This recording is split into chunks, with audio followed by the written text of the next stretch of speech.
Hello everyone, welcome to Appalamma's kitchen. In this video, I would like to share the recipe of Radish Raita with you.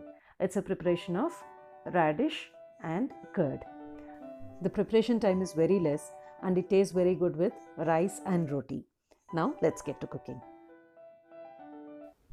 In a vessel, I've taken 2 cups of curd. I've just whisked it lightly, gentle whisking, and then add to this curd 1 cup of grated radish.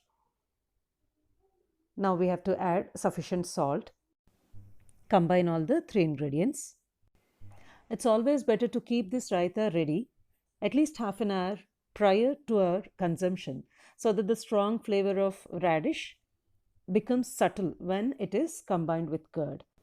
It is much better if we keep this raita 45 minutes or 1 hour prior to our consumption. It tastes very good with chapati and rice. Now, the next step is take a wok, put on the stove, add 1 tablespoon oil, let it get heated. Add 1 spoon mustard, 1 spoon urad dal or black gram. Let them become little tinted. Then add little asafoetida, green chili pieces as per our requirement, and few curry leaves. Let them all crackle. Add this tempering to the curd and radish mixture. Mix everything and the tasty raita is ready. It's so simple to make.